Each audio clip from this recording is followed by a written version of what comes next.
Hola Florida! Introducing Boricua Beer and Taino Light Beer. Boricua and Taino Light are crafted beers that are rich in flavors and brewed right here in Florida. Taino beer has a crisp, refreshing Caribbean flavor style when enjoyed chilled.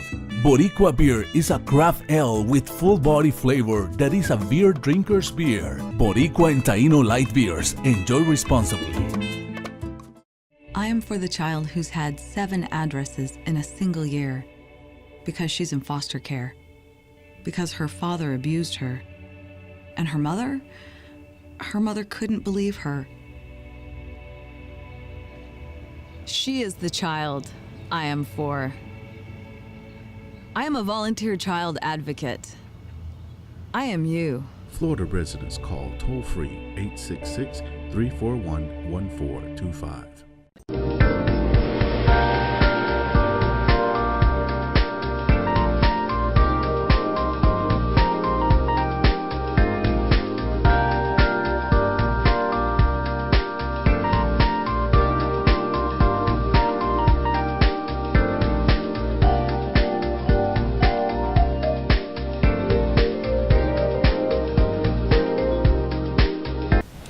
Good evening. Welcome to another edition of EduTV. I am your host, Greg Perkins. Normally I have a guest, but sometimes I just want to come on the show and talk to the people. Just me and you having a little conversation about education.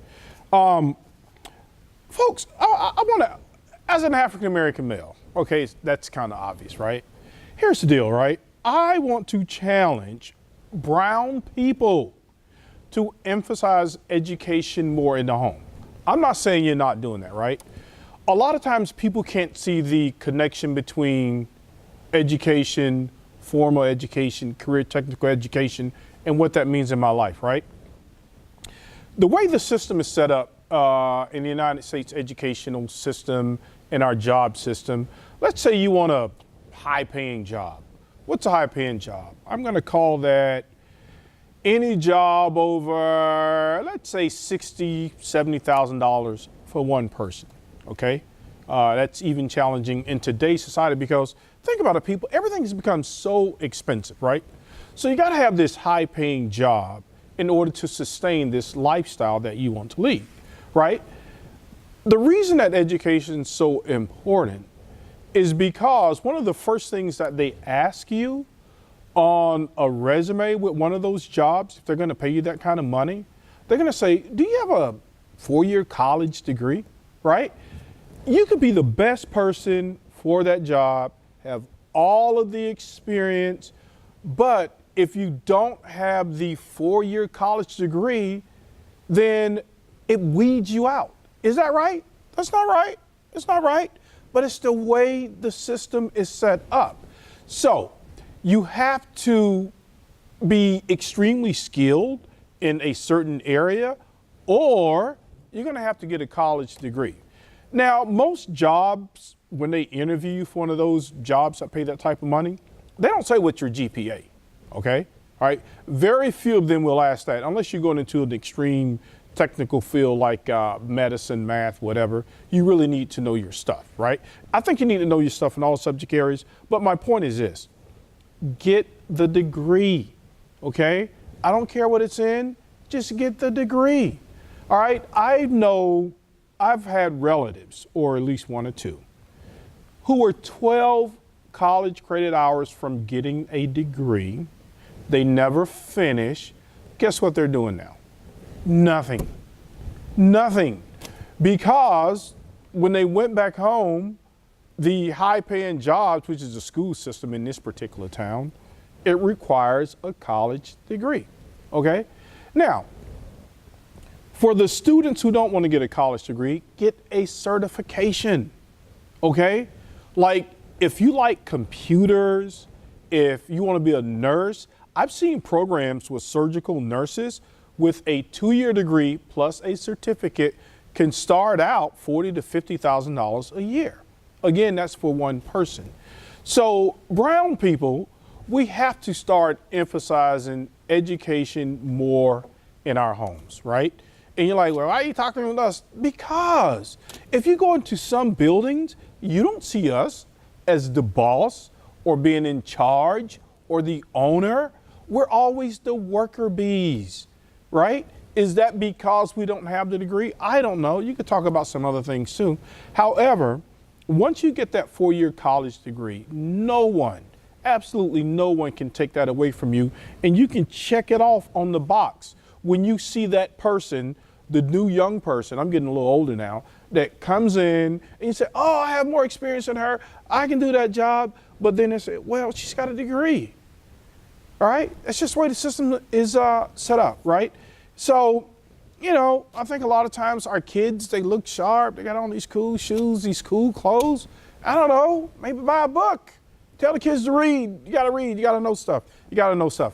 That's why a formal education is important. And if you don't get a formal education, get that career technical degree. I think like those crane operators, you ever go to a large city and you see these big, big cranes? Well, they don't just put anybody to operate those cranes. Those people are specialized in that area and they have a certification. And I am telling you, those people make about $80,000 a year, okay? I have a cousin, okay? Guy used to work on a trash truck in my hometown of Moorhaven, Florida. But one of my uncles realized that this guy had a knack for electrical things, right? This guy was on a garbage truck. My uncle said, have you ever thought about going to school and becoming a lineman for the county? Right? Remember that song? I'm a lineman for the county. Probably not. Okay. But in any event, the guy went from working on a garbage truck to now he is a lineman for the county, making about $80,000 in my little town. In my little town, $80,000 is like $100,000. Okay? So people, please, education is very important. And here's another fact, right?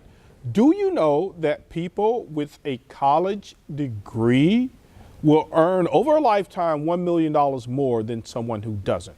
It doesn't make them better, but I'm just telling you they will earn just that much more money because they can check that box off and say I have a college degree, right? So I don't even want to go over the stats. Oh, I'm going to be a baseball, basketball, football player. Oh my God, right?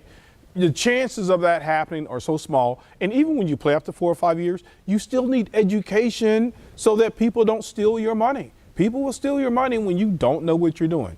I'm an educated person and I still read because there's still a lot of stuff I don't know. And there's no worse feeling than being involved in an activity that you are not aware of. Okay, so that's my rant for brown people. Emphasize education more in your homes. Students, strive for the A's and B's, stop selling for the C's and the D's, all right? So let's all challenge ourselves, man, okay? You can do it. You can do it. I have faith in you. All right, what's going on locally? Orange County Public Schools, led by America's Superintendent, Dr. Barbara Jenkins, they will be opening up a school for gifted students only. And gifted is defining as having, I think it's an IQ of 130 or 132 or above. I am not gifted. I think I'm gifted, but I don't think my IQ is that high. But I like me. So in any event, it's going to be a school. And the reason they're opening up this school, I was reading the article and I thought I may have some problems with it, but I always like to look at both sides of the coin. There will not be any transportation. It'll be in like the Fern Creek area, which is a centralized part of Orlando. Transportation will not be provided to this school, okay? So there's gonna be a limited number of spots and it's gonna be for like really, really, really super smart kids. So I was thinking, I'm like, man, is this gonna discriminate against some of the poorer or minority students whose parents can't afford to get them there? I don't know, maybe. If it does, maybe we do a GoFundMe, we do a transportation service to get your child over there. Because gifted kids, they normally go on to do pretty well, especially nowadays. We live in a society that it's a data rich. What does data mean? You ever watch a football game or a baseball game or basketball and they say these weird statistics like no one has ever scored 50 points in the last 10 years on this day. Everything is numbers, numbers, numbers. Everybody makes decisions based on data. which you should be. You should make decisions based on data. So Orange County is building a gifted school, K-5. I think it's being modeled after a school in Sarasota, Pineview, I think, something like that. Anyway, they've had a lot of success with that. So parents, if you have a gifted child and he's frustrated in a normal classroom setting, then this school may be a good fit for him or for her. Okay, well, what else is going on in education? Okay, Representative Corcoran, all right, he's proposing a bill to give scholarships for kids who may be bullied in a traditional school, okay? I don't know, man. A lot of scholarships going around these days, and it's impacting public schools. I am an advocate of public schools. I'm also an advocate of choice if the school that that kid is going to is the same or better. Not sure why a parent would take a child out of a C public school and put him in a C charter school, because I think the experiences that you get at traditional public schools are invaluable. Okay, you deal with people from all walks of life and you get a chance to mix and mingle. So they're proposing a bill during the spring legislation. Not sure if it's going to pass. I had my friend Carlos on here, Representative Carlos Guillermo Smith, and Carlos didn't particularly like that because it just seems to me, and relative to this topic was the House Bill 7069, I believe, where it seems that public schools are under attack and their coffers are being raided to go to some of these charter schools. The good thing about it, parents, if you're going to select your charter schools, please look at the data. What are the test scores? What are the demographics? What are the extracurricular activities? What percent of their kids that graduate from that school are going to college? Or you got to look at stuff like that. Other than that, you're just kind of exchanging apples for apples. Okay, so make sure that even though it's school choice, that it is a good choice. Okay, so please analyze the data. And if you don't know where to find all this information, it's you can call your local school board, Orange County Public Schools, Osceola, Seminole, and they'll be more than happy to help you with this. You can call me, all right? Greg Perkins, EduTV, 407-376-4324. I know just about everything about education. There is not a whole lot I don't know about education. So if you have questions about where to get what, who has this type services for this type kids, call me, 407-376-4324. If I don't know it, I can connect you with the person who does. Okay, speaking of raiding coffers, there was an investigation done by the Orlando Sentinel, okay? So you have vouchers, right? And you have charter schools. Vouchers are private funds, okay? However, what happens when a kid leaves a public school and he uses that money to attend a private school, then the state no longer receives money for that kid. So I understand why I guess charter schools, not charter schools, private schools are winning that argument, because technically it's not taking money out, but you are removing the student, okay? So you're removing the student, and so that school no longer gets that money, and now the private school gets the money, but it's from a private source, okay? All right. So, however, this is what happens when you go to some private schools, okay? Some private schools, they are not required to abide by the same rules as a public school. So Orlando Sentinel, they did this report, and Florida is one of the largest states, if not the largest state in the United States, that has all of these vouchers. And these guys have a lot of money. So in any event, however, they're not being regulated. So some of these private schools that aren't very good, like they had principals who had filed bankruptcy. They had some of the schools been foreclosed on. They had they were hiring teachers without college degrees, right? you do want your teacher to have a college degree and to be certified. They also had just total misuse of funds. So I think in this year in the legislature, they are going to address that and make sure that these people are being held accountable for making sure that those funds are being used correctly. Okay. So, all right, I'm exhausted. I know you're exhausted sometimes, teachers, at the end of the day. All right. If your feet at the end of the day, buy these socks, legpro.com, leggpro.com. A friend of mine owns this company. These things are great. They're compression socks, and they are great. If you're on your feet all day, teachers, you need these. We have them in black, pink for the ladies. I actually wear these with my gray outfit. And we have cobalt blue. Shameless plug. I'm doing a shameless plug. Okay, go to my friend's website, legpro.com. And on that note, thank you for watching EduTV. Good night.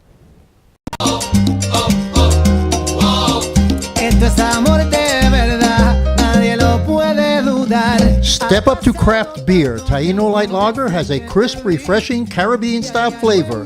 Boricua Craft Ale, full-bodied flavor for the true beer drinker. Stop drinking beer water. Taino Craft Light Lager and Boricua Strong Craft Ale. Feel. I am for the child who's had 7 addresses in a single year because she's in foster care, because her father abused her. And her mother couldn't believe her. She is the child I am for. I am a volunteer child advocate. I am you. Florida residents call toll-free 866-341-1425.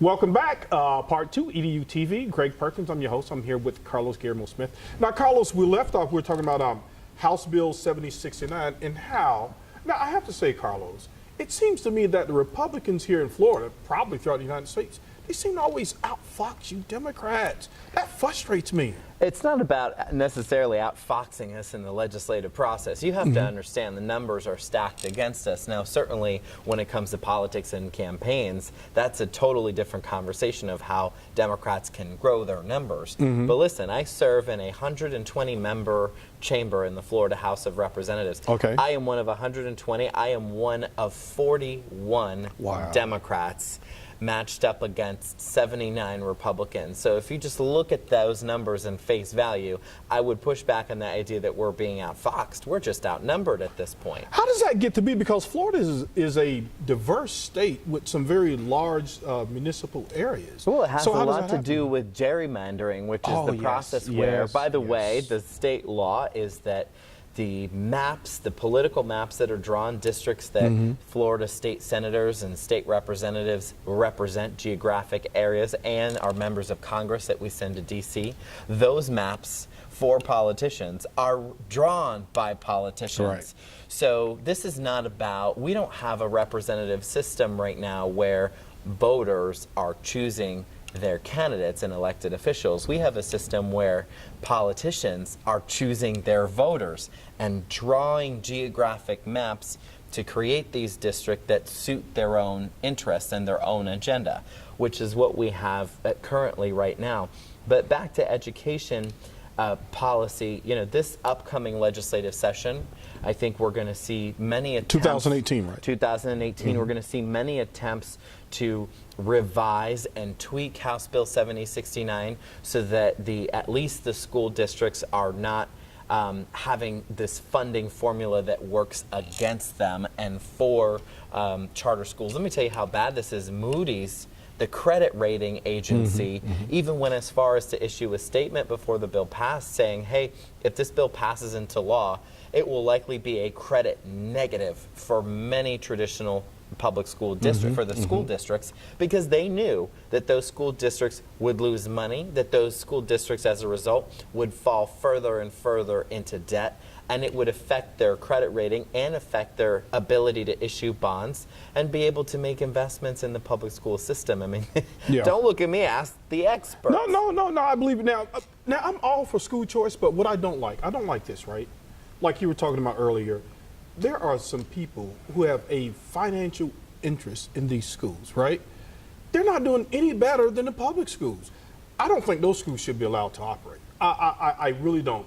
If you're going to say, hey, all of these D and F schools, or even C, okay, that's all even. I'm going to go from a C school to a C school, and in a lot of cases, charter schools have less resources than the public schools. I am a public school advocate, so I don't like it. I like school choice, but I don't like it when there's just this lateral move. Sure, and right now, one thing that's been brought up in the last couple weeks is Speaker Corcoran, along with a handful of House Republicans, unveiled an idea, not a specific proposal, but an idea, which is that they want to begin offering vouchers for students who are bullied in our public schools to go into private schools. I don't know what the details are, but they held a press conference saying that this is going to be one of their top priorities. Okay, so I have a lot of questions about that. But explain to people what vouchers are, because a lot of people get confused about exactly what a voucher does. Well, generally what a voucher is it's something that is offered, it is like a coupon that is issued to a parent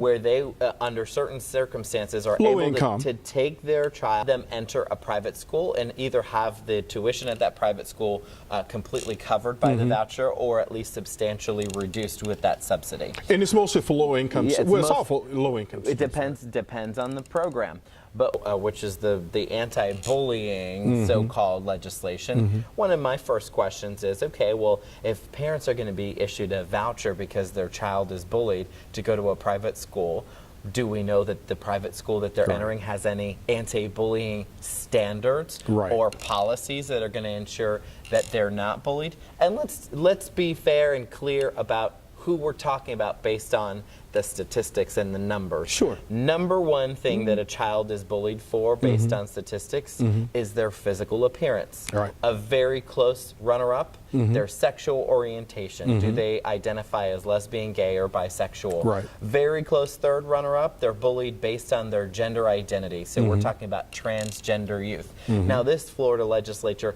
has been very hostile towards LGBTQ adults and LGBTQ youth.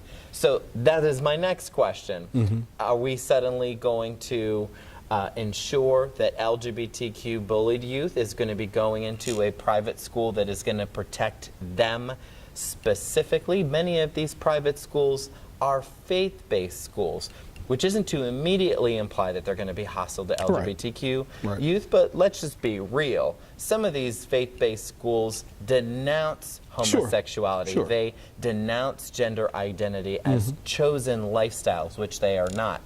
And they perpetuate a system where these kids are targeted and bullied, where many of the adults and faculty members themselves are bullies. So I definitely have a lot of questions about what that proposal would entail. No, and that's good. And I know that you'll ask him again. I just question the logic. Like, what does this have to do with academics? Instead of the charter schools appearing to help all kids in all equity, it just seems like they're just a bunch of hidden agendas. Now, I am going to push back a little bit. I do, and I hope that a lot of the superintendents, Carlos, are working with people like yourself, because for the longest, to me, it just seems like a lot of the public school superintendents and a lot of the leadership, they just kind of took whatever the legislation handed out to them and they wouldn't fight back. So are they working with you guys? Are they listening? They absolutely are. And this is, again, why I need to applaud school districts like Orange County Public Schools, who immediately responded by suing the Florida legislature over a very clearly unconstitutional measure. I think that is part of fighting back and pushing back and saying that this won't be tolerated. The other thing I'll say on a kind of unrelated matter is right now Orange County Public Schools is doing an incredible job of preparing for new students entering the school district, enrolling in our public schools that are displaced by the hurricanes in the Caribbean and in Puerto Rico. They have done an amazing job of not only temporarily waiving documents so that we can get those kids in the classroom, waiving some immunization forms as well, but also hiring some teachers that have come right off of the airplane into Orlando International Airport who are fully bilingual and ready to speak in English and in Spanish, and have hired some of those Puerto Rican teachers to enter the public school system. We desperately need them. Yeah, Dr. Jenkins, I'm always very impressed with her abilities. So I am glad they are actually working with you guys, because I've always said they needed to fight just a little harder for themselves. And one more thing that a lot of people don't realize, because it's not getting a lot of media attention right now, currently the Florida Department of Education has submitted a waiver application to the federal government to be waived out of a mandate from ESSA, from the federal education policy. And now, what does that mean in layman's terms? What they're asking for, what the state of Florida is asking the federal government, is to not be required to allow flexibility for students to take standardized tests in their native language. We see this flexibility as a good thing. We have a very diverse population of students. We have many Spanish-speaking students, Portuguese-speaking students, Creole-speaking students in our public schools in Florida, and it is more accurate and effective within certain parameters to test those students not on their proficiency in the language, but on their education and what they've been able to learn while they've been in the school district. It's hard to do that when you're forcing the child to take those standardized tests in English, even if just on the front end. I'm not saying forever, but we have to give some flexibility, and the federal government has offered that, and the state of Florida is saying we don't want that flexibility. Oh, the state of Florida is saying they don't want that flexibility. They're saying they don't want it. They're saying that they want to continue to force students in K-12 to take standardized tests in English. Even states like Texas are taking that flexibility and allowing their students to take it in their native language. Why not Florida? And this problem is only That's pretty complex though, right? It's complex, but this problem is only going to get worse because we have more and more students who are entering our public schools from Puerto Rico. It's not true that not all of them are bilingual, but many of them are just only speak Spanish. Right. And we have to be realistic here.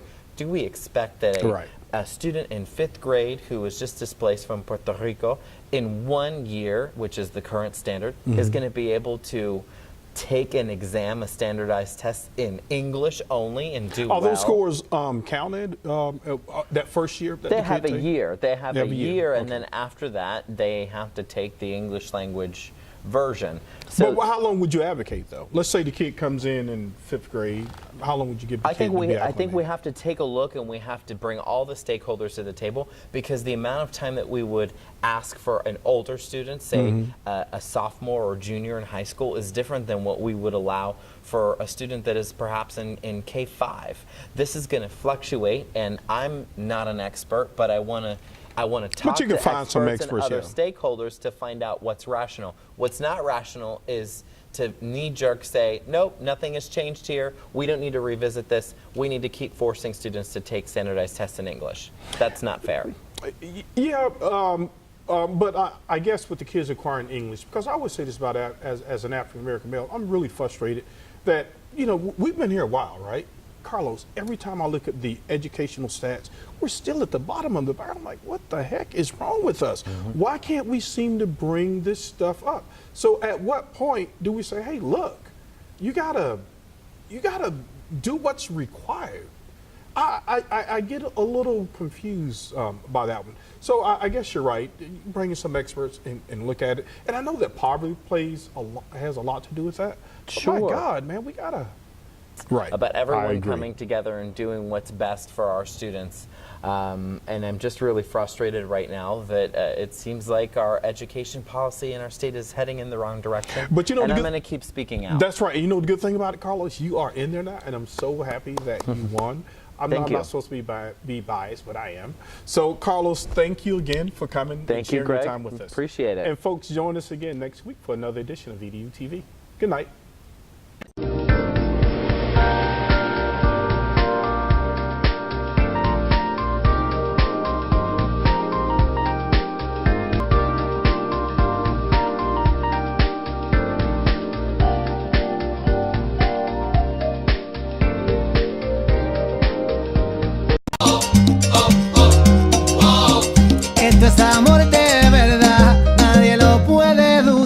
Step up to craft beer. Taino Light Lager has a crisp, refreshing Caribbean-style flavor. Boricua Craft Ale, full-bodied flavor for the true beer drinker. Stop drinking beer water. Taino Craft Light Lager, and Boricua Strong Craft Ale. Feel Boricua and Taino Light are crafted beers that are rich in flavors and brewed right here in Florida. Taino beer, Boricua and Taino Light beers. Enjoy responsibly.